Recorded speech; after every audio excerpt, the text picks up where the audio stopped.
Hello दोस्तों, नमस्कार। मैं हरीश आप सभी का हार्दिक स्वागत करता हूं आपके अपने यूट्यूब चैनल एग्जाम लाइव पर।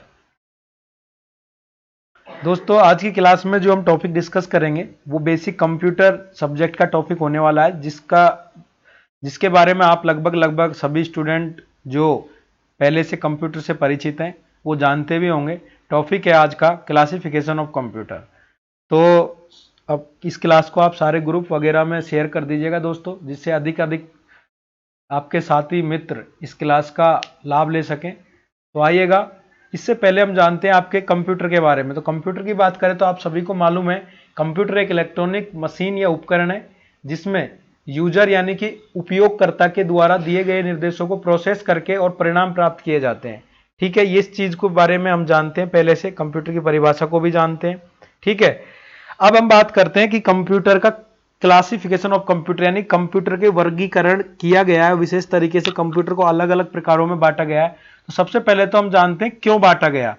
तो बच्चों, मैं आपको बताना चाहूंगा कि अगर हम बात करें कंप्यूटर की जब स्टार्टिंग की, तो हमने जनरेशन में स्टडी किया था, कंप्यूटर की स्टार्टिंग 1942 में हो गई थी।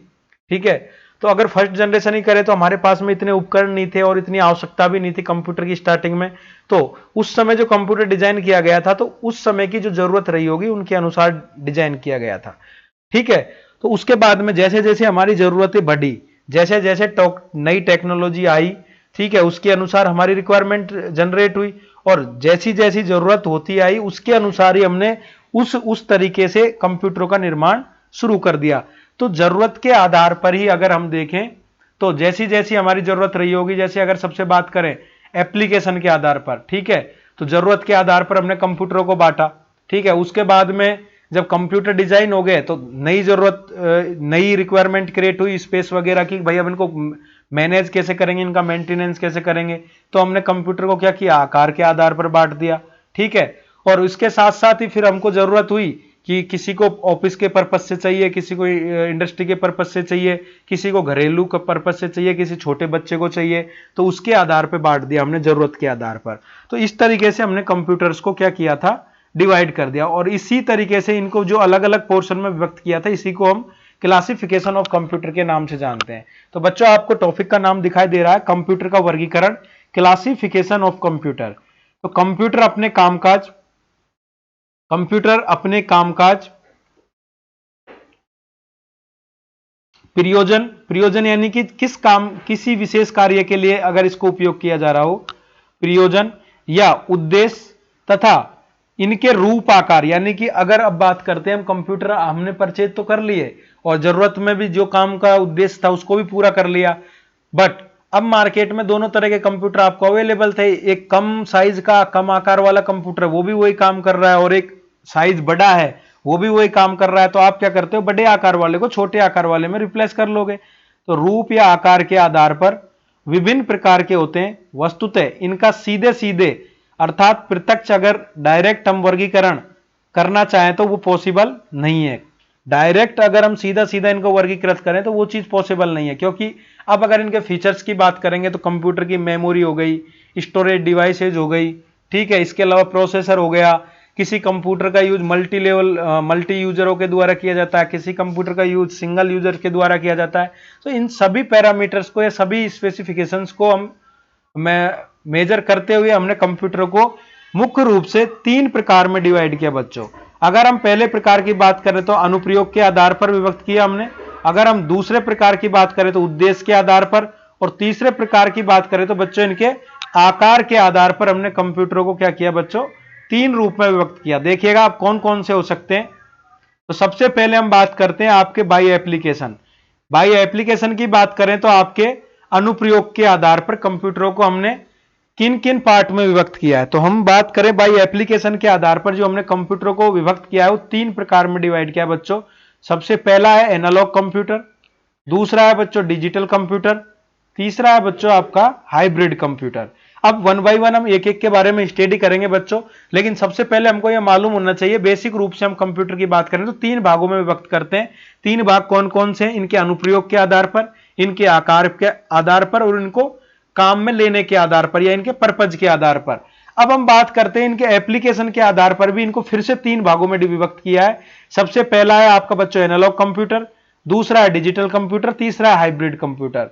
अब बच्चों इनको हम जानेंगे कि एनालॉग कंप्यूटर के अंदर कौन से कंप्यूटर आते हैं, डिजिटल कंप्यूटर के अंदर कौन से कंप्यूटर होते हैं, क्या इनको हम भी यूज करते हैं, ठीक है, या आप इंडस्ट्री वगैरह में देखते हो, या आपने देखा हो तो रेलवे स्टेशन वगैरह पे आप देखते हो, ठीक है। कुछ ऐसे कंप्यूटर होते हैं यूजर फ्रेंडली होते हैं, आपने देखा हो तो टिकट वेंडिंग मशीनें होती हैं, एटीएम मशीनें होती हैं, ये भी कंप्यूटर होती हैं। तो ये पर्टिकुलर अलग अलग कंप्यूटर जो आप देखते हो व्यवहारिक लाइफ में कौन कौन से होते हैं, हम उन्हीं के बारे में चर्चा करेंगे, ठीक है। या रिसर्च पर्पज की बात करें तो जो मौसम विभाग के अंदर होते हैं, ठीक है, डीआरडीओ के अंदर कंप्यूटर होते हैं, ठीक है, इसरो के अंदर कंप्यूटर होते हैं, ठीक है, सैटेलाइट कंट्रोलिंग में हम जो कंप्यूटर यूज करते हैं वो। तो ये अलग अलग जो पैरामीटर में हम यूज करते हैं, इनको अलग अलग स्थान पे यूज करते हैं, तो इनको किस तरीके से हमने विभक्त किया है। अब आगे बात करते हैं हम बाई साइज के आधार पर। तो हम बात करते हैं इनके आकार के आधार पर। बच्चों अगर हम बात करें तो हमने इसको 4 भागों में विभक्त करते हैं।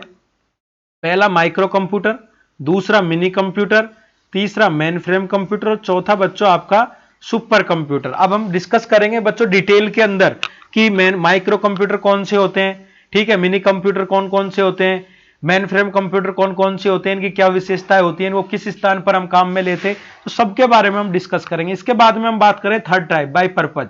तो पर्पज यानी कि कार्य करने के आधार पर इनको हम किस तरीके से, कुछ विशेषताएं आपने देखा हो तो शॉपिंग मॉल वगैरह में देखा हो तो कैश काउंटर पे जो कंप्यूटर होते हैं तो वो अलग स्पेशल पर्पज के लिए होते हैं। इसके अलावा आप बैंकों में देखते हो ऑटोमेटिक आजकल पासबुक प्रिंट होती है, ऑटोमेटिक आप बैलेंस चेक कर सकते हो वहां पर। इस तरीके से वर्क स्टेशन लगा दिए जाते हैं, उनको हम वर्क स्टेशन कंप्यूटर के नाम से जानते हैं। उस पर डायरेक्ट उपभोक्ता क्या कर सकता है, उस यूज कर सकता है उन कंप्यूटर्स को, ठीक है। तो हम इनको 2 भागों में व्यक्त करते हैं बच्चों, जनरल पर्पज कंप्यूटर और स्पेशल पर्पज कंप्यूटर। तो जनरल पर्पज कंप्यूटर की बात करें तो हम एक तरीके से बोल सकते हैं जो घरेलू कंप्यूटर होते हैं आपको, उनको हम जनरल पर्पज कंप्यूटर बोल सकते हैं। क्योंकि अगर हमको डेटाबेस तैयार करना हो तो हम घरेलू कंप्यूटर पर कर सकते हैं, किसी फाइल को एडिट करना हो, फॉर्मेटिंग करनी हो, इसके साथ साथ मल्टीमीडिया हमको यूज करना हो, जैसे ऑडियो सुनना है, वीडियो देखना है, ठीक है। तो इसके अलावा और भी बहुत सारे स्प्रेडशीट तैयार करनी हो आपको, मेल किसी को मेल करना हो, किसी दोस्त को टेक्स्ट मैसेज करना हो, ठीक है, इंटरनेट ब्राउज करना हो, तो वो सभी कार्य हम घरेलू पर्पज यानी कि जनरल पर्पज कंप्यूटर में कर सकते हैं। तो बच्चों यहां से आपके सारी चीजें क्लियर हो गई होगी, ठीक है। सबसे पहले आपको ये टेबल से जो मैंने ये सारणी बनाई है यहां पर, जो इस टेबल से आपको सारी चीजें क्लियर हो जानी चाहिए। अगर आपसे कभी भी कोई भी पूछ ले कि भाई कंप्यूटर को कितने भागों में विभक्त करते हैं, हम वर्गीकृत करते हैं, तो 3 भागों में करते हैं। उनके अनुप्रयोगों के आधार पर, उनकी साइज के आधार पर, उनके कार्य करने यानी घरेलू कार्य काम में लेने के आधार पर। अगर हम बात करें उनके अनुप्रयोगों के आधार पर हम 3 भागों में व्यक्त करते हैं, analogue computer, digital computer, hybrid computer. अगर हम बात करें उनके आकार के आधार पर तो micro computer, mini computer, main frame computer, super computer. और अगर उनके पर्पज के आधार पर बात करें तो बच्चों हम बता दें कि घरेलू पर्पज के जो कंप्यूटर होते हैं वो कंप्यूटर आपके जनरल पर्पज के अंदर आते हैं, और स्पेशल पर्पज यानी कि जो आप देखते हो रिसर्च के अंदर, ट्रैफिक कंट्रोलिंग सिस्टम है इसके अंदर, बैंकिंग के अंदर, ठीक है, जो सर्वर कंप्यूटर होते हैं वो कंप्यूटर। इसके अलावा जो आप देख पाते हो ये बार्क हो गया, भाभा ऑटोमेटिक रिसर्च सेंटर, इनके अंदर डीआरडीओ के अंदर यहां पर बड़े लेवल के कुछ कंप्यूटर, बहुत ही महंगे कॉस्टली कंप्यूटर काम में लेते हैं, उनको पर्सनली स्पेशल पर्पज के लिए हम डिजाइन करते हैं। इसके अलावा अगर सामान्य सा आप देखते हो तो मॉल के अंदर आप देखते होंगे कैश काउंटर पर, वहां पर आपके जितने भी होते हैं वहां पर बारकोड डिटेक्टर लगा हुआ होता है। आप कोई प्रोडक्ट परचेज करते हो तो उसको स्कैन किया और उसकी रेट वगैरह आ जाती है। कैश काउंटर आपको बता देगा, ऑटोमेटिक वही ट्रे खुलती है जिसके अंदर चेंजेज हैं, किस ट्रे में कितना पैसा है, वो सारी चीजें उनको मालूम होती है, ठीक है। अब हम बात करते हैं 1 बाय 1। देखिएगा सबसे पहले हम जो बात करेंगे वो करेंगे अनुप्रयोग के आधार पर कंप्यूटर के प्रकार। तो लगभग सभी स्टूडेंट को याद हो गया होगा, ठीक है। अनुप्रयोग के आधार पर यानी कि type of computer based on application की बात करें, एप्लीकेशन के आधार पर जो कंप्यूटर के आपके प्रकार हैं वो 3 है, एनालॉग कंप्यूटर, डिजिटल कंप्यूटर और हाइब्रिड कंप्यूटर। तो आइएगा बच्चों 1 बाय 1 हम स्टडी करेंगे। सबसे पहले बात करते हैं एनालॉग कंप्यूटर। तो बच्चे एनालॉग कंप्यूटर कौन से कंप्यूटर होते हैं, तो मैं आपको बताना चाहूंगा बच्चों, पहले मैं थोड़ा ब्रीफ में समझा दूं। एनालॉग कंप्यूटर ऐसे कंप्यूटर होते हैं जिनमें भौतिक राशियों को इलेक्ट्रॉनिक परिपथ की सहायता से विद्युत संकेतों में परिवर्तित किया जाता है। जैसे मैं समझाने से पहले आपको एक बेसिक सा एग्जांपल देना चाहूंगा कि हम लोग बेसिकली सारे स्टूडेंट जो भी मेरे साथ में जुड़े हुए हैं वो सभी, और जो भी इन क्लासों को देख रहे हैं मिडिल क्लास फैमिली से बिलोंग करते होंगे। मिडिल क्लास फैमिली में आपने देखा होगा, घरेलू जो गांव में हम लोग निवास करते हैं तो वहां पे हमारा एक छोटा सा बिजनेस होता है दूध का। हम लोग भैंसों का पालन करते हैं और दूध बेचते हैं, ठीक है, उसी से हमारी आजीविका का निर्वाह करते हैं। अगर बात करें अब हम दूध की डेयरी की, तो दूध की डेयरी पे आपने एक कंप्यूटराइज सिस्टम देखा होगा, ठीक है। वहां पर क्या किया जाता है, दूध को स्टोर किया जाता है टैंक के अंदर। तो आप वहां पे देखते हो, जब भी आप दूध को वहां पर देने जाते हो तो आपने देखा होगा आपके दूध का जो मेजरमेंट किया जाता है उसके अंदर कितनी फैट है, कितना लीटर आपका दूध हुआ, और किस रेट, जो दूध की रेट है वो भी डिसाइड आपका कंप्यूटर करके बताता है कि आपका टोटल अमाउंट ऑफ जो मिल्क था वो इतना हुआ। तो आप वहां पे देखते हो आपके कांटा लगा हुआ होता है, उस कांटे के ऊपर आप कैन रखी हुई होती है, उस कैन में दूध डालते हो, जबकि उसके अंदर पहले से और भी जो कस्टमर्स होते हैं या जो उपभोक्ता होते हैं उनका भी दूध होता है, लेकिन उस कैन के अंदर पहले से दूध है, फिर भी जो दूध आप उसके अंदर डाल रहे हो उसको भी कंप्यूटर के द्वारा पर्टिकुलर मेजर करके और आपको बता दिया जाता है कि आपका 2 लीटर है, 5 लीटर, 10 लीटर दूध है। तो आप देख सकते हो कि वहां पर कंप्यूटर के द्वारा किसी कैन के अंदर पहले से कोई क्वांटिटी में दूध है और उसके बाद में आप उसके अंदर कोई नई क्वांटिटी डाल रहे हो तो उस नई क्वांटिटी को भी मेजर कर लिया जाता है। तो ये एक तरह की क्या है, एक टेक्निक है। तो इस टेक्निक में क्या कर रहे हैं, हम कंप्यूटर यूज कर रहे हैं और वो भी एनालॉग कंप्यूटर यूज कर रहे हैं। तो वहां पे आप देख रहे हो जो कांटे पर दूध को तोल रहे हैं, तो तोलने का मतलब है आपका कोई भी भार हो गया, तो भार आपका क्या होता है, एक फिजिकल क्वांटिटी होती है। तो हमारी डेफिनेशन में भी मैंने बताया कि इसके अंदर हम क्या करते हैं, भौतिक इकाइयों को मेजर करते हैं और उनको इलेक्ट्रॉनिक सिग्नल्स में कन्वर्ट करते हैं। तो जो आपके कांटे के द्वारा जो दूध तोला गया और आप देखते हो उसमें से एक सैंपल लेकर के हम पर्टिकुलर उसमें से मशीन के द्वारा कुछ पैरामीटर्स एनालिसिस करते हैं। जैसे अगर हम बात कर लें, अगर किसी पेशेंट की बात करें तो जैसे ब्लड का सैंपल लेके हम उसको लैब में टेस्ट करवाते हैं, वैसे ही वो क्या करते हैं, दूध का सैंपल लेके और उसके विशेष पैरामीटर्स को मेजर करते हैं। तो उसके अंदर आपके जो फैट है, उसके अंदर कितने उसके अंदर जो भी आपके असेंशियल पैरामीटर्स हैं वो अवेलेबल है, उनके आधार पर ही बच्चों आपकी क्या की जाती है, फैट निकाली जाती है और फैट के आधार पर आपके दूध की रेट डिसाइड की जाती है। तो वहां पर आपको देखने को मिलेगा बच्चों, वहां पर आप देख रहे हो, वहां पर आपको एनालॉग कंप्यूटर भी देखने को मिल रहा है और डिजिटल कंप्यूटर भी देखने को मिल रहा है। तो मैं ओनली समझाना चाह रहा था आपको एनालॉग कॉन्सेप्ट। इसके अलावा अगर बात करें तो आपने देखा होगा जितने भी स्टूडियो वगैरह होते हैं वहां पर ऑडियो मिक्सिंग होती है। तो जो ऑडियो सिग्नल होता है बच्चों वो आपका एनालॉग सिग्नल ही होता है, ठीक है। ऑडियो सिग्नल सदैव आपका एनालॉग सिग्नल होता है और वहां पर जो आपके ऑडियो होता है उसको कभी बूस्ट किया जाता है। काफी बार आपने देखा हो एक से दो व्यक्तियों को जब ऑडियो रिकॉर्ड किया जाता है उसको ट्रैक पर मिक्स किया जाता है। तो वहां पर जिस तरह के कंप्यूटर काम में लिए जाते हैं वो आपके एनालॉग कंप्यूटर होते हैं। इसके अलावा अगर बात करें तो आप जो देखते हो, तो अगर आपने देखा हो आपकी कार के अंदर या जितनी भी मोटर बाइक हैं या स्पोर्ट्स बाइक है उनके अंदर आप डिजिटल मीटर देखते हो, जैसे आरटीआर हो गई, अपेची हो गई, जैसी बाइकों के अंदर आप देखते हो डिजिटल स्पीडोमीटर लगा हुआ होता है। तो उस मीटर के अंदर क्या होता है कि आपकी अगर हम बात करें, आपका जो गाड़ी का व्हील होता है वो तो आपका क्या घूम रहा है, फिजिकली तरीके से ही घूम रहा है, ठीक है। वो एक क्या है, भौतिक पैरामीटर है ना आपकी गति। तो आपकी जो स्पीड है वो तो क्या है, एक फिजिकली क्वांटिटी है। तो वो जब जितनी गति करता है, जितना वो मोशन करता है जितनी, तो उसको क्या करते हैं हम मीटर के अंदर मेजर कर लेते हैं। तो आपकी जो स्पीडोमीटर होता है वो भी एक एनालॉग कंप्यूटर है। इसके अलावा जो आप डिजिटल थर्मामीटर देखते हो, जब किसी को फीवर वगैरह हो जाता है तो पेशेंट का हम क्या करते हैं, टेम्परेचर चेक करते हैं। तो उस थर्मामीटर को या तो आप मुंह में जीभ के नीचे रखते हो या आप ऐसे भाग पे लगाते हो जहां से हीट को लेना पॉसिबल हो। तो आप वहां से देख पाते हो बच्चों उस थर्मामीटर के अंदर कुछ रीडिंग्स हमको मिलती हैं। तो जो आपका फिजिकल पैरामीटर था टेम्परेचर, उसको भी आप मेजर कर रहे हो। तो बच्चों इस तरीके से जितने भी एग्जांपल लिए इन सभी के अंदर हम क्या करते हैं, एनालॉग कंप्यूटर का उपयोग करते हैं। अब हम बात करते हैं इसकी डेफिनेशन की। तो बच्चों आप देख रहे हो इस श्रेणी में वो कंप्यूटर आते हैं जिनका प्रयोग भौतिक इकाइयों, तापमान, लंबाई, दाब यानी कि प्रेशर, वेट आदि को मापकर उनको अंकों यानी डिजिट में परिवर्तित करते हैं। तो डिजिट का मतलब हो गया बच्चों एक तरीके से आपका इलेक्ट्रॉनिक, यानी कि इलेक्ट्रॉनिक सिग्नल्स बोल सकते हैं हम उनको, ठीक है। या अगर हम बोलते हैं तो डिजिटल सिग्नल्स भी बोल सकते हैं। डिजिट जहां पे भी जब अंकों की बात होती है तो यहां पर हम विशेष रूप से जीरो और वन का ही यूज करते हैं बच्चों, ठीक है। और 0 और 1 आपके क्या कहलाते हैं, डिजिटल सिग्नल्स कहलाते हैं। अगर हम और पॉइंट की बात करें तो ये कंप्यूटर किसी भी राशि का मापन तुलना के आधार पर करते हैं। तो बच्चों इस क्या करते हैं, कंपैरिजन करते हैं। जैसे मैंने आपको एग्जांपल दिया था दूध का, तो उस कैन के अंदर पहले से दूध था, तो पहले से जो क्वांटिटी थी उसको कंपेयर करेंगे अभी प्रेजेंट की क्वांटिटी के साथ, और तब जाके आपको रिजल्ट डिक्लेयर करेंगे। इसके अलावा हम बात करें तो एनालॉग कंप्यूटर का प्रयोग मुख्य रूप से विज्ञान, साइंस और इंजीनियरिंग के क्षेत्रों में किया जाता है, फील्ड ऑफ इंडस्ट्री और field of science.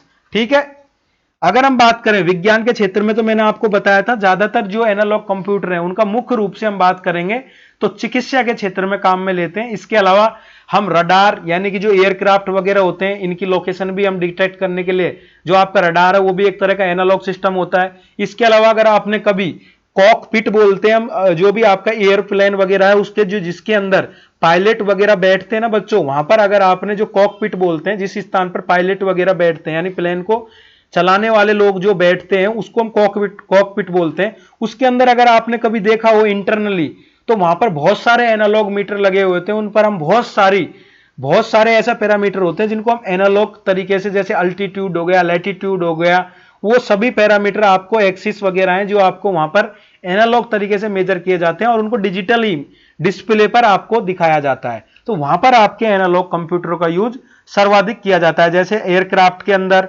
Temperature measurement के अंदर तो ये हो गया किसी पेशेंट के लिए, ये आपका कार की स्पीड वगैरह गति को मेजर करने के लिए, न्यूक्लियर पावर प्लांट के अंदर जितनी भी रिएक्शंस होती है वहां पर। तो बच्चों इस तरीके से मैंने आपको लगभग समझाने की कोशिश करी विद एग्जांपल कि कहां कहां पर हम एनालॉग कंप्यूटर का उपयोग करते हैं। तो क्लियरली आपको यह समझ में आ गया होगा। नेक्स्ट हम बात करते हैं एप्लीकेशन के आधार पर जो दूसरे प्रकार का कंप्यूटर है वो है बच्चों डिजिटल कंप्यूटर। क्लियर। अब डिजिटल कंप्यूटर अगर आप सामान्यतः बात करें तो डिजिटल कंप्यूटर वो सभी कंप्यूटर होते हैं जिनको आप घरेलू यूज में भी लेते हो। अगर हम बात करें जैसे डेस्कटॉप हो गया, पर्सनल कंप्यूटर हो गया, लैपटॉप हो गया, ये सभी कंप्यूटर आपके बच्चों क्या होते हैं, जनरल पर्पज कंप्यूटर भी होते हैं और इनको हम बेसिक रूप से आपने देखा हो तो घरों में भी काम में लेते हैं। और ये कंप्यूटर जो कंप्लीटली वर्क करते हैं बच्चों, तो इनकी जो लैंग्वेज होती है वो भी आपकी बाइनरी लैंग्वेज होती है, यानी कि 0 और 1 के रूप में ही ये कंप्यूटर जो भी यूजर के द्वारा इनपुट दिया जाता है उसको समझते हैं और उसके अकॉर्डिंगली आउटपुट यूजर को अवेलेबल करवाते हैं। तो डिजिटल कंप्यूटर वह कंप्यूटर होता है जो अंकों की गणना करता है। तो मैंने आपको बता दिया इसके अंदर क्लियरली क्या होता है, डिजिटल नंबर सिस्टम का ही उपयोग होता है। तो डिजिटल कंप्यूटर वे कंप्यूटर हैं जिनके द्वारा व्यापार को चलाना, घर का बजट तैयार करना, यानी कि मैं बोल दूं तो जनरल पर्पज कंप्यूटर आपके जितने भी कंप्यूटर हैं वो सभी आपके डिजिटल कंप्यूटर हैं। क्लियर। डिजिटल कंप्यूटर डेटा और प्रोग्राम को 0 और 1 में परिवर्तित करके उनको इलेक्ट्रॉनिक रूप में काम में लेने का कार्य करते हैं। तो मैंने आपको बता दिया ये लैंग्वेज भी जो समझते हैं यूजर के द्वारा जो दी जाने वाली इनको लैंग्वेज है, दिया जाने वाले इंस्ट्रक्शंस है, निर्देश है, डेटा है, उसको बच्चों 0 और 1 के रूप में ही समझते हैं। तो जितने भी 0 और 1 पर यानी कि जो डिजिटली रूप से कार्य करते हैं वो सभी कंप्यूटर आपके डिजिटल कंप्यूटर कहलाते हैं। अगर इनके एग्जाम्पल की बात करें तो डेस्कटॉप कंप्यूटर, पर्सनल कंप्यूटर, यानी कि अगर बात करते हैं हम पीसीज और आपके जो डेस्कटॉप कंप्यूटर होते हैं जिसके अलावा जिसके साथ में आप देखते हो सीपीयू होता है, मॉनिटर होता है, कीबोर्ड होता है, माउस होता है और प्रिंटर्स होते हैं, ये सभी कंप्यूटर आपके डिजिटल कंप्यूटर कहलाते हैं बच्चों। क्लियर। अब इसके बाद में हम थर्ड टाइप की बात करते हैं आपके एप्लीकेशन के आधार पर। ये कंप्यूटर है बच्चों हाइब्रिड कंप्यूटर। अब कुछ बच्चों के लिए ये हाइब्रिड कंप्यूटर है जो नया कॉन्सेप्ट है, नई टर्म सुनने को मिल रही होगी, क्योंकि एनालॉग कंप्यूटर और डिजिटल कंप्यूटर तो आप लगभग देख लेते हो। अगर हम बात करें तो एनालॉग मीटर लगभग सबने देखे होंगे, जैसे वोल्ट मीटर होते हैं, आपके अमीटर होते हैं, गांव में जो स्टार्टर होते हैं इलेक्ट्रिसिटी के वहां पर आप देखते हो। अभी वर्तमान में आपको डिजिटल मीटर भी अवेलेबल है स्टार्टरों में, बट अब से पहले की जो जनरेशन है उसने लगभग देखा होगा एनालॉग मीटर हुआ करते थे। क्लियर। तो एनालॉग और डिजिटल के बारे में तो आप लगभग जानते हो, बट हाइब्रिड कंप्यूटर वो कंप्यूटर होते हैं बच्चों जिनके अंदर एनालॉग और डिजिटल, एनालॉग कंप्यूटर और डिजिटल कंप्यूटर, जैसे मैंने आपको एग्जांपल दिया था बेसिक रूप से दूध की डेयरी का, तो वहां पर आप देख रहे हो जो फिजिकली क्वांटिटी थी आपकी, जो वेट था वो भी मेजर किया जा रहा था और फैट भी, और मेजर करने के बाद कंप्यूटर की सहायता से आपकी जो उसकी रेट थी, रेट ऑफ मिल्क, वो डिसाइड की जा रही थी। इसके अलावा बहुत सारे एग्जांपल है, जैसे अगर हम बात करते हैं एक हॉस्पिटल के अंदर आपने देखा होगा आईसीयू वार्ड देखा होगा या ऑपरेशन थिएटर देखा होगा, उसके अंदर अगर आपने देखा हो तो वहां पर एक ऐसा बेड होता है जिस पर पेशेंट को, जो सीरियस पेशेंट होता है उसको लिटा दिया जाता है और उसके सारे पैरामीटर आप देखते हो तो एक बड़ा सा मॉनिटर होता है या स्क्रीन होती है जो डॉक्टर के सामने लगी हुई होती है, तो उसके ऊपर आप देखते हो वहां पर पेशेंट की हार्ट रेट होती है, उसको उसका जो स्क्रीन होता है उस पर डिस्प्ले किया हुआ होता है। उसके अलावा जो आपके बीपी है पेशेंट की, ठीक है, वो भी वहां पर आपको दिखाई दी जाती है। ईसीजी की हार्ट भी जो वेव होती है जिसको पीक्यूआरएसटी वेव बोलते हैं, वो बॉडी का टेम्परेचर, जितने भी पैरामीटर नेसेसरी हैं वो सारे पैरामीटर पेशेंट के वहां पर डिस्प्ले होते रहते हैं। तो बच्चों अगर हम बात करें बॉडी का टेम्परेचर हो गया, हार्ट रेट हो गया, ये सारे पैरामीटर हैं जो बच्चों क्या है एक तरीके से फिजिकली यानी कि एनालॉग पैरामीटर हैं। और इन पैरामीटर्स को, जो भी आपके एनालॉग पैरामीटर्स हैं, इनको अगर हम विशेष तौर पे देखें तो इनको क्या किया जा रहा है, डिजिटल पैरामीटर्स में कन्वर्ट करके, डिजिटली रूप में कन्वर्ट करके, और बच्चों क्या किया जा रहा है, डिस्प्ले पर, कंप्यूटर की डिस्प्ले पर आपको दिखाया जा रहा है। ठीक है, तो यहां पर आप देख पा रहे हैं आपके एनालॉग कंप्यूटर भी यूज में आ रहा है और आपका डिजिटल कंप्यूटर भी काम में आ रहा है। इस तरीके से जहां पर भी एनालॉग और डिजिटल दोनों कंप्यूटर काम में लिए जाते हैं, उन कंप्यूटर्स को हम हाइब्रिड कंप्यूटर बोलते हैं। क्लियर? इसके अलावा हम बात करते हैं इनकी मेन पॉइंट की, तो वो कंप्यूटर जिनमें एनालॉग और डिजिटल कंप्यूटर दोनों के गुण होते हैं हाइब्रिड कंप्यूटर कहलाते हैं। हाइब्रिड का अर्थ होता है अनेक गुणों का मिश्रण। ठीक है, अगर हम बात करें इनके उपयोग की, तो कंप्यूटर की एनालॉग डिवाइस किसी रोगी के तापमान तथा ब्लड प्रेशर को मापती है। तो बच्चों ये क्या है, ये आपकी फिजिकली क्वांटिटी है, और बाद में परिणाम के डिजिटल भाग के द्वारा अंकों में बदल देती है। और उसी कंप्यूटर में क्या होता है, डिजिटल कंप्यूटर लगा हुआ होता है, तो आप क्या कर सकते हो, उसको देख सकते हो डिजिटल रूप में। अगर इनके एग्जाम्पल की बात करें तो हॉस्पिटल में लगी डिवाइसेज रोगी के लक्षणों, तापमान, ब्लड के जो कंटेंट होते हैं, अगर हम बात करते हैं, देखो लेबोरेटरी में हम पेशेंट के मरीज का सैंपल देते हैं ब्लड का, और उस ब्लड के सैंपल में से कंप्यूटराइज तरीके से आप देखते हो सीबीसी, जिसके अंदर प्लेटलेट्स, डब्ल्यूबीसी और आरबीसी सारे पैरामीटर फैक्ट मेजर कर लिए जाते हैं। इसके अलावा इनका उपयोग जो होता है आईसीयू के अंदर होता है, आईसीयू के अंदर होता है। वेंटिलेटर, जितने भी वेंटिलेटर होते हैं उनके अंदर हाइब्रिड कंप्यूटर लगे हुए होते हैं, और मेडिकल लेबोरेटरीज के अंदर हम इस प्रकार के कंप्यूटरों का उपयोग करते हैं। नेक्स्ट अब हम बात करते हैं अकॉर्डिंग टू साइज, आकार के आधार पर कंप्यूटर के प्रकार। अब बात कर रहे हैं बच्चों हम सेकंड टाइप, जो कि कंप्यूटर को हम आकार के आधार पर विभक्त करते हैं, उसके बारे में। तो आकार के आधार पर हम कंप्यूटर को बेसिक रूप से बच्चों 4 भागों में विभक्त करते हैं, micro computer, mini computer, main frame computer और सुपर कंप्यूटर। क्लियर बच्चों? अब हम 1 बाय 1 स्टडी करेंगे। देखिएगा, सबसे पहले हम बात करेंगे माइक्रो कंप्यूटर की। तो बच्चों माइक्रो से आप क्या समझते हो? अगर हम बात करें माइक्रो, तो माइक्रो एक ऐसी यूनिट होती है बच्चों जो क्या होती है, कंपेरिजन टू अदर यूनिट्स की बात करें तो सबसे छोटी यूनिट है। माइक्रो का मतलब होता है, अगर बेसिकली हम बात करें तो 10 रेज पावर -6, और 10 रेज पावर -6 बहुत छोटी क्वांटिटी है अगर हम बात करें। ठीक है, तो माइक्रो कंप्यूटर से अब अगर तात्पर्य हम समझे तो वो कंप्यूटर जो आकार में सबसे छोटे होते हैं। क्लियर बच्चों? तो जितने भी छोटे कंप्यूटर होते हैं वो कंप्यूटर आपके क्या कहलाते हैं, माइक्रो कंप्यूटर। अब जब आकार में छोटे हैं तो बच्चों इनका क्या होगा, स्पेसिफिक हम विशेषताओं की बात करें तो इसकी क्या होगी, स्पीड भी कम होगी, इनका आकार भी छोटा होगा। ठीक है, और बात करें तो इनकी जो प्रोसेसिंग स्पीड होगी वो भी स्लो होगी बहुत। और बात करें तो इनकी जो क्या होगी, मेमोरी स्टोरेज डिवाइसेज की जो कैपेसिटी होगी बच्चों वो भी बहुत कम होगी। और बात करें तो बच्चों इन पर जो यूजर यानी कि जो इनके अंदर टेक्नोलॉजी है, अगर हम बात करें मल्टी यूजर सिस्टम, तो वो इनके अंदर नहीं होगा, ओनली सिंगल यूजर सिस्टम होगा। और ऐसे कंप्यूटर के अंदर एक ही प्रोसेसर होगा। ठीक है, क्योंकि आकार में ये छोटे हैं। अगर ज्यादा प्रोसेसर लगाएंगे तो हीट ज्यादा जनरेट होगी, तो हमको क्या है, इनके अंदर कुछ फैन वगैरह कुछ ऐसे डिवाइस और ज्यादा इनबिल्ट करने पड़ेंगे।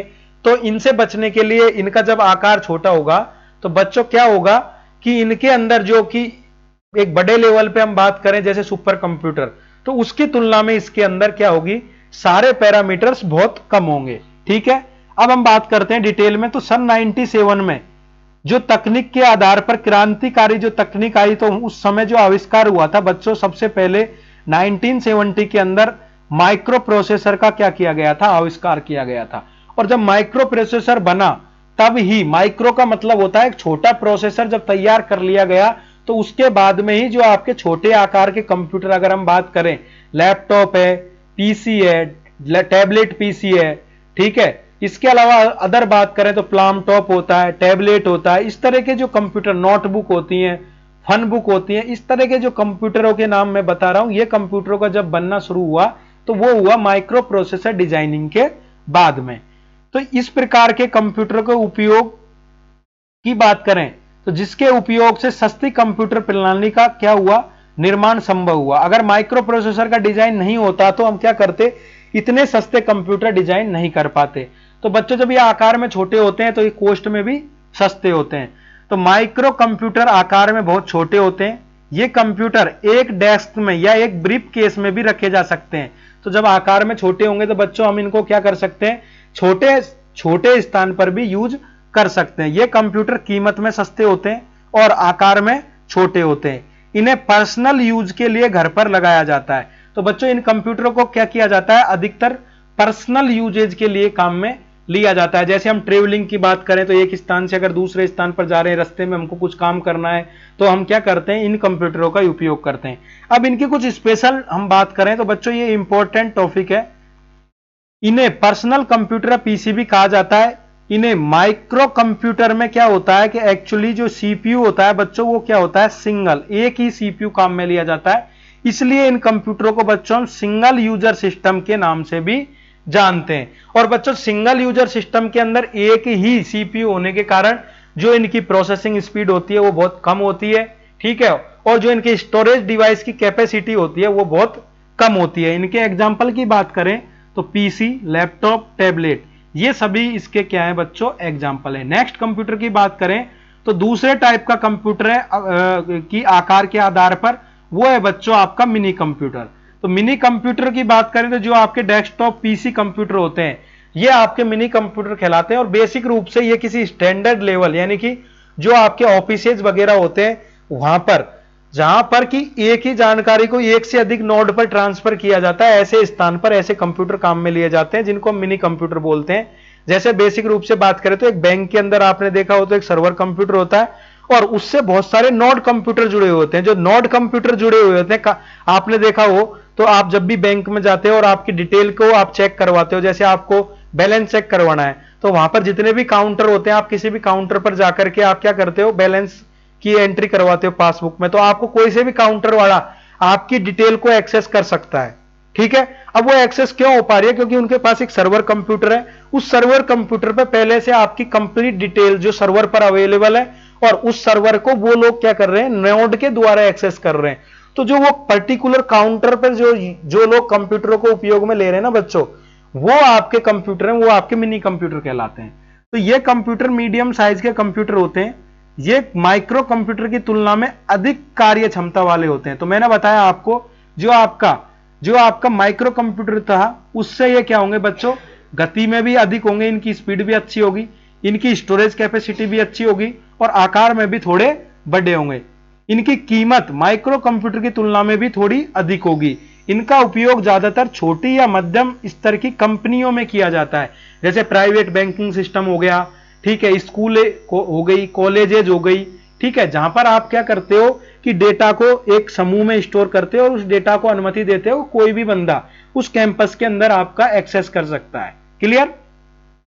इनमें एक से अधिक सीपीयू लगाए जाते हैं। तो बच्चों अगर हम बात करें माइक्रो कंप्यूटर की तो वहां पर केवल और केवल एक सीपीयू का उपयोग कर रहे थे हम, और मिनी कंप्यूटर के अंदर हम क्या कर रहे हैं बच्चों, एक से अधिक सीपीयू को काम में ले रहे हैं। इसीलिए इन कंप्यूटरों को मल्टी यूजर सिस्टम के नाम से भी जानते हैं और टाइम शेयरिंग सिस्टम के नाम से भी जानते हैं। टाइम शेयरिंग का कॉन्सेप्ट समझिए। एक्चुअली बच्चों ये हैं जो ऑपरेटिंग सिस्टम के कुछ टाइप है, multi user system, time sharing system, real time system, single user system, ठीक है, मल्टीपर्पज, मल्टी प्रोग्रामिंग। तो बच्चों ये क्या है कि एक तरीके से देखें तो ये कंप्यूटर को अनुमति देते हैं कि इन कंप्यूटर पर एक से अधिक यूजर काम कर सकते हैं। तो मैंने आपको बताया बैंकिंग के अंदर जब एक से अधिक काउंटर हैं तो उस नोड को क्या किया जा रहा है, नोड के द्वारा उस सर्वर को एक से अधिक यूजर के द्वारा एक्सेस किया जा रहा है, ठीक है। तो इसके अंदर बहुत सारे सीपीयू होते हैं और इन कंप्यूटर को एक से अधिक यूजर एक्सेस कर सकते हैं, ठीक है।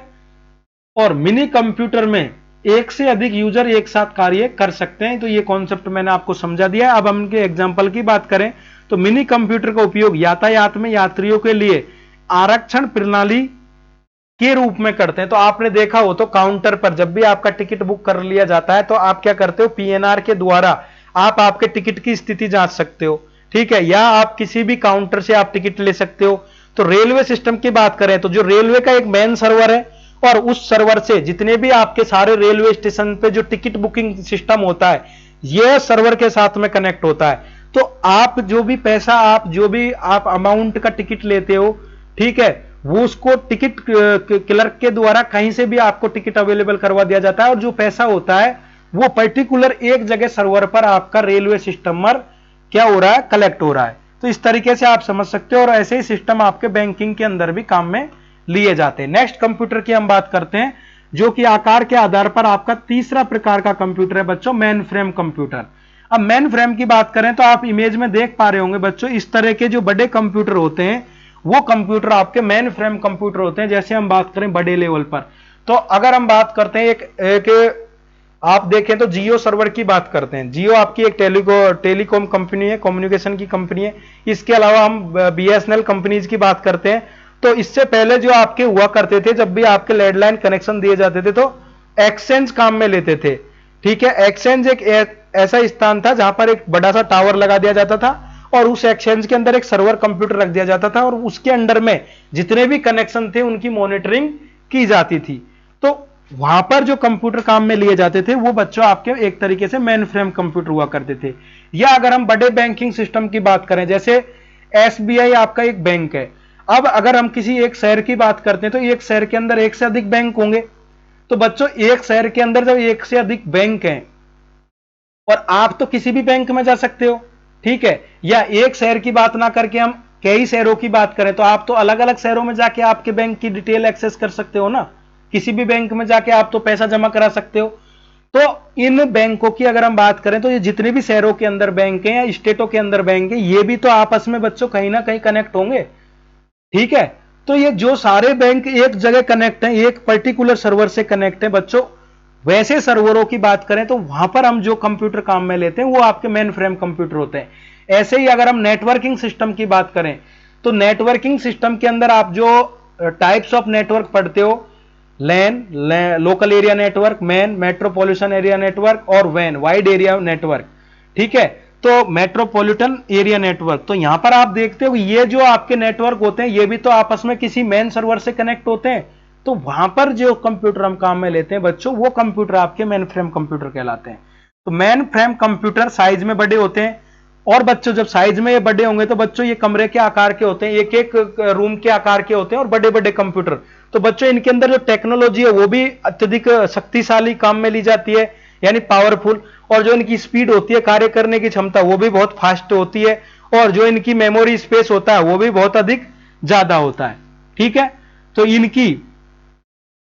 इनकी स्टोरेज कैपेसिटी है बच्चों वो भी बहुत अधिक होती है। इनमें मिनी कंप्यूटर से अधिक तीव्रता से डेटा प्रोसेसिंग करने की क्षमता होती है। मेन फ्रेम कंप्यूटर 24 घंटे कार्य करते हैं, क्योंकि बच्चों अगर हम बात करें नेट बैंकिंग सिस्टम की तो आप बैंक के अंदर ही पर्टिकुलर यूजर के लिए नेट बैंकिंग सिस्टम अवेलेबल करवाया है।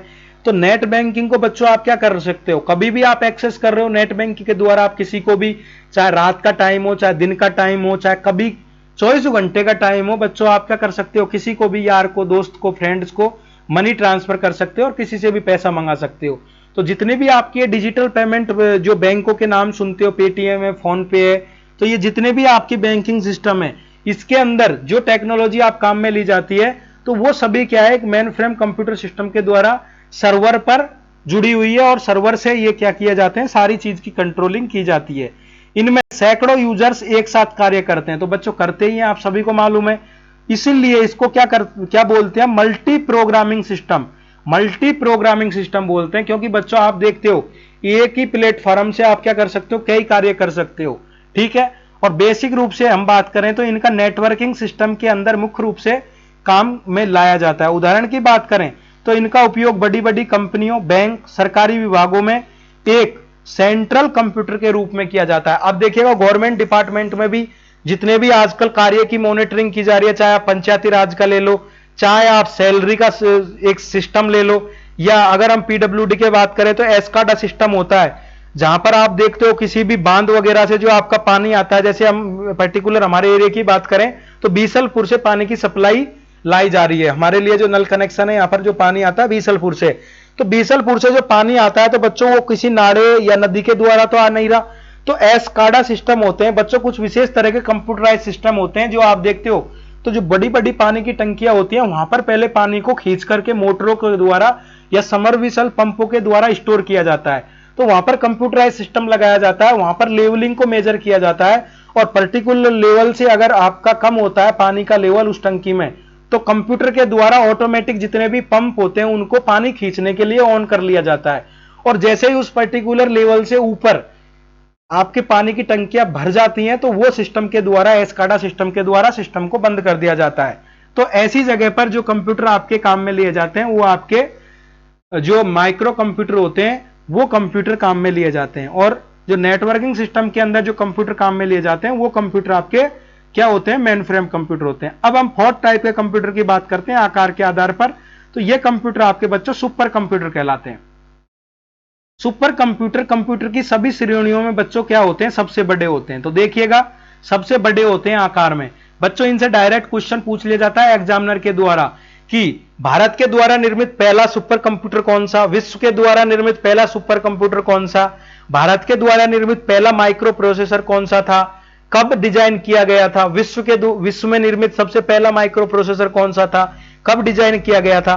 तो बच्चों आप केयरफुली स्टडी कीजिएगा, हम इन क्वेश्चन पे भी डिस्कस करेंगे, बहुत इंपॉर्टेंट क्वेश्चन है जो डायरेक्टली एग्जाम में पुटअप हो सकते हैं।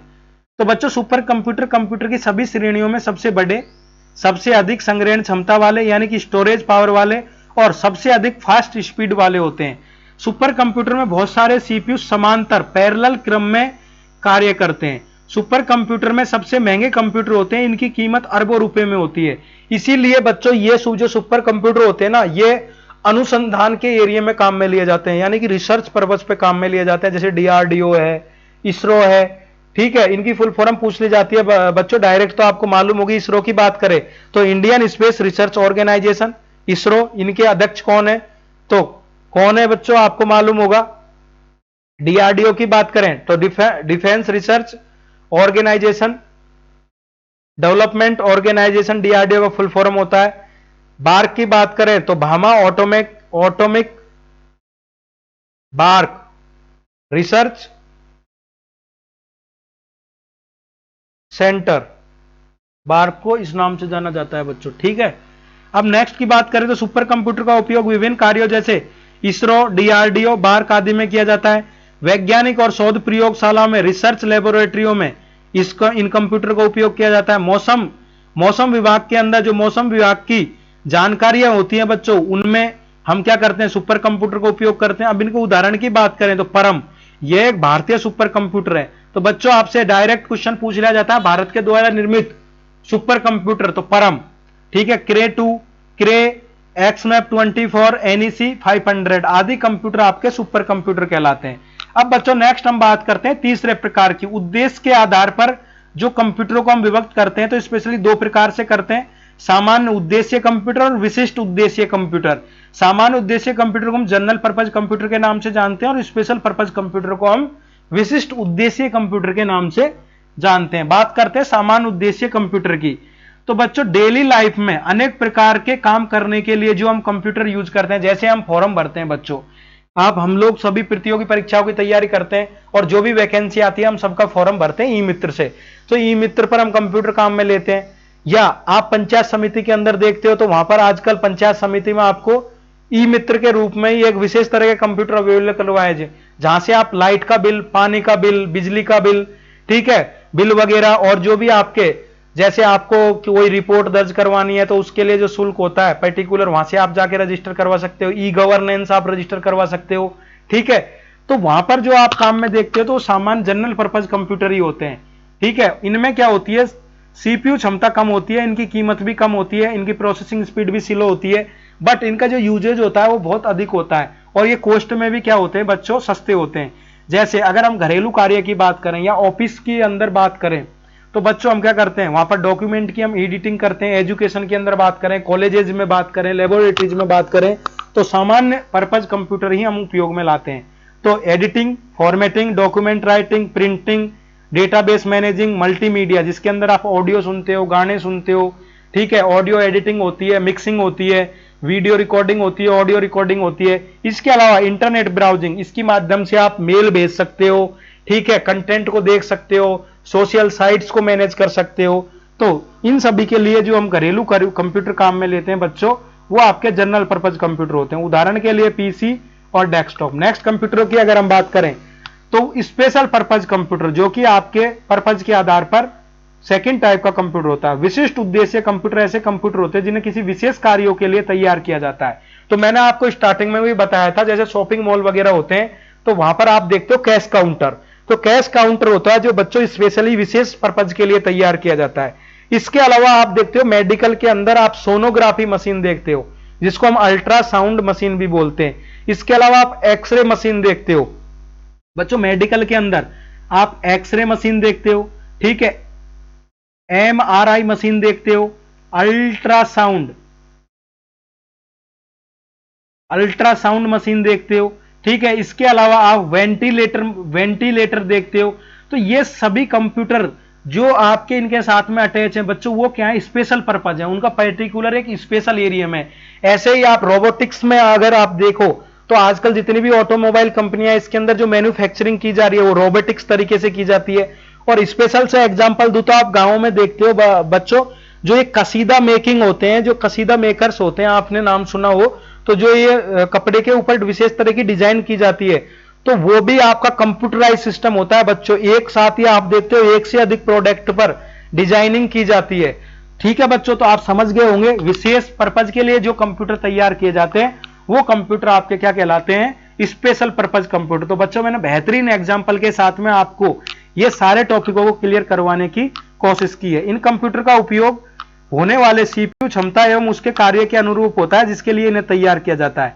तो जिस पर्पज के लिए कंप्यूटर बनाए जाते हैं तो बच्चों उनकी जो प्रोग्रामिंग होती है वो उसके सीपीयू में पहले से ही कर दी जाती है। जैसे अगर एग्जांपल की बात करें, अंतरिक्ष विभाग के अंदर, मौसम विज्ञान में, यातायात नियंत्रण में, कृषि विज्ञान के अंदर, चिकित्सा के क्षेत्र में विशिष्ट उद्देश्य कंप्यूटर का प्रयोग किया जाता है। तो इस तरीके से बच्चों जो हमने स्टडी किया वो कंप्लीट हमने स्टडी कर लिया है बच्चों, अकॉर्डिंग टू किसके आधार पर, पर्पज के आधार पर। तो इस तरीके से हमने कंप्यूटर का वर्गीकरण एप्लीकेशन के आधार पर, साइज के आधार पर और पर्पज के आधार पर कंप्लीट कर लिया है। अब हम देखते हैं बच्चों कुछ विविध क्वेश्चंस देखते हैं जो अभी तक एग्जाम में आपसे डायरेक्ट पूछे जा चुके हैं। तो बच्चों सबसे पहला क्वेश्चन है आपका, कंप्यूटर साक्षरता दिवस कब मनाया जाता है? कंप्यूटर साक्षरता दिवस कब मनाया जाता है? तो बच्चों आप आंसर कीजिएगा, कंप्यूटर साक्षरता दिवस कब मनाया जाता है? तो आपको मालूम होना चाहिए बच्चों 2 दिसंबर को आपको कंप्यूटर साक्षरता दिवस के रूप में मनाया जाता है। अगर हम बात करें बच्चों नई कंप्यूटर नीति की, नई कंप्यूटर नीति की घोषणा कब की गई थी? तो बच्चों भारत में 1984 के अंदर नई कंप्यूटर नीति की घोषणा की गई थी। नेक्स्ट क्वेश्चन की हम बात करते हैं तो बच्चों भारत में पहला कंप्यूटर कहां स्थापित किया गया था? भारत में पहला कंप्यूटर कहां स्थापित किया गया था? बच्चों आप कमेंट बॉक्स में आंसर कीजिएगा, भारत में पहला कंप्यूटर। तो बच्चों आपको मालूम होना चाहिए भारत के अंदर जो आपका पहला कंप्यूटर था वो 16 अगस्त 1986 को बेंगलोर के अंदर जो डाकघर था उसके अंदर, बेंगलोर के मुख्य डाकघर में, प्रधान डाकघर के अंदर, काफी बार आपको मिल सकता है बच्चों प्रधान डाकघर बेंगलोर, अब इसका नाम क्या है, बेंगलुरु। अगर हम बात करें बच्चों आईबीएम के फुल फॉर्म की, तो आईबीएम का फुल फॉर्म होता है इंटरनेशनल बिजनेस मशीन, जो कि क्या है, एक अमेरिकी कंप्यूटर कंपनी है। इसके द्वारा अलग अलग प्रकार के कंप्यूटरों का निर्माण किया जाता है। अगर हम बात करें तो बच्चों पहली प्रोग्रामिंग भाषा कौन सी थी? आपसे डायरेक्ट क्वेश्चन पूछ लिया जाएगा, पहली प्रोग्रामिंग भाषा कौन सी थी? तो बच्चों पहली प्रोग्रामिंग भाषा आपकी जो थी फोर्ट्रॉन, इसको फोर्ट्रॉन भी बोलते हैं। इसको बच्चों किस नाम से जानते हैं हम?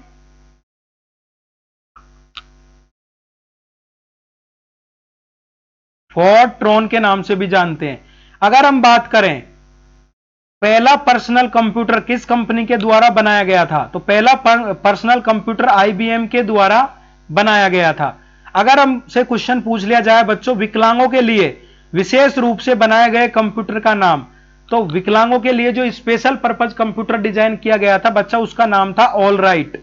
अगर हम बात करें विश्व की प्रथम महिला प्रोग्रामर, तो लेडी एडा अगस्ता, लेडी एडा अगस्ता जो थी बच्चों, वो आपकी प्रथम महिला प्रोग्रामर थी। अगर नेक्स्ट क्वेश्चन की बात करें, कंप्यूटर में प्रयुक्त होने वाली जो आईसीज होती हैं वो बच्चों किसकी बनी हुई होती हैं? तो बच्चों सिलिकॉन की बनी हुई होती हैं। कंप्यूटर के अंदर जो हम सेमीकंडक्टर डिवाइसेज जितने भी काम में लेते हैं वो सभी सिलिकॉन के बने हुए होते हैं। अगर हम बात करें बच्चों सीडेक की स्थापना, सीडेक की स्थापना कब की गई थी? तो 1989 के अंदर सीडेक की स्थापना की गई थी। सीडेक की अगर फुल फॉर्म की बात करें, centre for development and advance computing, centre for development and advance computing, ये बच्चों इसकी फुल फॉर्म होती है। ठीक है। अगर बात करें हम नेक्स्ट क्वेश्चन, भारत की पहली कंप्यूटर मैगजीन कौन सी थी? तो डेटा कैस्ट, डेटा कैस्ट जो मैगजीन थी वो भारत की पहली कंप्यूटरकृत मैगजीन थी। अगर दोस्तों अगर हम बात करें विश्व की पहली कंपनी जिसने कंप्यूटर को बेचने के लिए बनाया था, तो रेमिंगटन रेड कारपोरेशन के द्वारा पहला कंप्यूटर डिजाइन किया गया था जो सेलिंग के लिए बनाया गया था, परचेजिंग के लिए। कंप्यूटर विज्ञान में पीएचडी करने वाले पहले भारतीय, तो डॉक्टर राज रेड्डी पहले भारतीय थे जिन्होंने कंप्यूटर साइंस के अंदर क्या की थी? पीएचडी कंप्लीट की थी। अब बच्चों हम बात करते हैं कुछ इंपॉर्टेंट क्वेश्चंस की। देखिएगा ये बहुत महत्वपूर्ण क्वेश्चन है बच्चों, डायरेक्ट यहां से एग्जामिनर के द्वारा आपसे क्वेश्चन पूछा जा सकता है। विश्व का पहला कंप्यूटर, विश्व का पहला कंप्यूटर, तो बच्चों आपको मालूम होना चाहिए ENIAC, electronic numerical integrator and computer, ENIAC। अगर इसके बारे में बात करें तो 1946 के अंदर जॉन मोचले और जे प्रस्पर एकर्ट के द्वारा यूएसए में इसको डिजाइन किया गया था। विश्व का पहला कंप्यूटर ENIAC कंप्यूटर था, electronic numerical integrator and computer. अगर आपसे क्वेश्चन पूछ ले बच्चों, ये तो था विश्व का।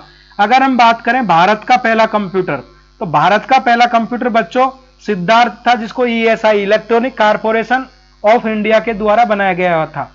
अगर हम बात करें नेक्स्ट क्वेश्चन की, तो विश्व का पहला सुपर कंप्यूटर, तो विश्व का पहला सुपर कंप्यूटर बच्चों सीडेक था। आपको कंफ्यूज नहीं होना है बच्चों, बहुत इंपॉर्टेंट क्वेश्चन है। अगर सीडेक ना देकर के ऑप्शन में आपको क्रे दे दिया जाए, तो क्रे फर्स्ट भी आपका विश्व का पहला सुपर कंप्यूटर है।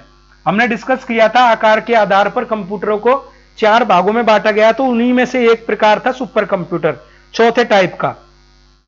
अगर हम बात करें भारत का पहला सुपर कंप्यूटर, तो दोस्तों भारत का जो पहला सुपर कंप्यूटर था वो था परम 8000। अगर आपको ऑप्शन में ना मिले और ऑप्शन में आपको परम 10,000 मिल जाए, तो बच्चों ये भी आपका भारत में निर्मित पहला सुपर कंप्यूटर था, जिसको 1991 में बनाया गया था। नेक्स्ट क्वेश्चन की अगर हम बात करें, तो विश्व का वर्तमान सुपर कंप्यूटर, दोस्तों देखिएगा अभी आपसे पूछा था प्रथम सुपर कंप्यूटर, अब आपसे पूछा है विश्व का वर्तमान में। ये जो डेटा है बच्चों 2020 तक का है, ठीक है। अभी नया रिसर्च हुआ होगा उसके बारे में हम जो भी अपडेट होगी वो आपको बता देंगे, ठीक है। विश्व का वर्तमान सुपर कंप्यूटर, तो बच्चों फगुका, जो कि जापान के द्वारा 2020 में तैयार किया गया था। अब दोस्तों आपसे पूछ ले भारत का वर्तमान सुपर कंप्यूटर, तो बच्चों भारत के द्वारा IIT बॉम्बे या मद्रास के द्वारा दोस्तों अभी हाल ही में 2018 के अंदर प्रत्युष और मिहिर नाम से 2 सुपर कंप्यूटर डिजाइन किए जा चुके हैं, ठीक है। अगर हम बात करें अब बच्चों प्रोसेसर की, तो विश्व का पहला प्रोसेसर, तो विश्व का सर्वप्रथम जो प्रोसेसर बनाया गया था इंटेल 404, जो कि ED रॉबर्ट के द्वारा बनाया गया था 1971 के अंदर। अब हम बात करें भारत का पहला कंप्यूटर प्रोसेसर, तो बच्चों भारत के द्वारा निर्मित पहला कंप्यूटर प्रोसेसर जो कि IIT मद्रास के द्वारा 2018 में बनाया गया था, शक्ति नाम से। आपको डायरेक्ट याद होना चाहिए, शक्ति हमारा खुद का क्या है बच्चों प्रोसेसर है। जैसे हम यूज करते हैं ना, इंटेल का i3 प्रोसेसर है, या पेंटियम का हम लोग जानते हैं P4 dual core quad core, या इंटेल का i3 है, i9 है, ठीक है, i7 है, i5 है। और दोस्तों अभी हम बात करते हैं, देखिएगा विश्व का वर्तमान कंप्यूटर प्रोसेस जो लेटेस्ट बच्चों अभी काम में लाया जा रहा है, टॉपेस्ट, ठीक है। तो बच्चों Intel core i9 10th generation, ठीक है, एस सीरीज का डेस्कटॉप के लिए ये बनाया गया प्रोसेसर है। और दोस्तों हम बात करते हैं भारत का वर्तमान प्रोसेसर, तो लेटेस्ट दोस्तों 19 फरवरी 2019 को आईआईटी बॉम्बे के द्वारा अजीत नाम का प्रोसेसर बनाया गया है, जो कि भारत के द्वारा बनाया गया। इस तरीके से दोस्तों हमने लगभग 15 से 20 क्वेश्चन इसी क्लास में तैयार कर लिए, और जो हमारा मेन टॉपिक था क्लासिफिकेशन ऑफ कंप्यूटर, उसको भी हमने प्रिपेयर कर लिया है। तो दोस्तों इस तरीके से हमने आज की क्लास को आसानी से समझा, और दोस्तों इसी तरीके से हम अगली भी क्लासों के बारे में स्टडी करते रहेंगे, 1 बाय 1 एक से एक टॉपिक को हम स्टडी करेंगे। अगर दोस्तों आपको ये क्लास अच्छी लगी हो तो दोस्तों आप क्लास को लाइक करें, और दोस्तों अधिक से अधिक अपने दोस्तों को शेयर करें, और दोस्तों चैनल पे आप पहली बार आए हैं तो दोस्तों चैनल को सब्सक्राइब जरूर करें, ठीक है, जिससे आपको सारी कंप्यूटर से रिलेटेड जितने भी महत्वपूर्ण एस्पेक्ट हैं, जितने भी महत्वपूर्ण पॉइंट हैं, और अकॉर्डिंग टू बेसिक कंप्यूटर के सिलेबस के अनुसार जो भी आपका राजस्थान पुलिस, राजस्थान पटवार और कंप्यूटर शिक्षक भर्ती परीक्षा से संबंधित जितने भी आपके टॉपिक है 1 बाय 1 हम सारे कंप्लीट करेंगे। तो दोस्तों आपको बहुत बहुत धन्यवाद मेरे साथ में जुड़ने के लिए। थैंक यू दोस्तों।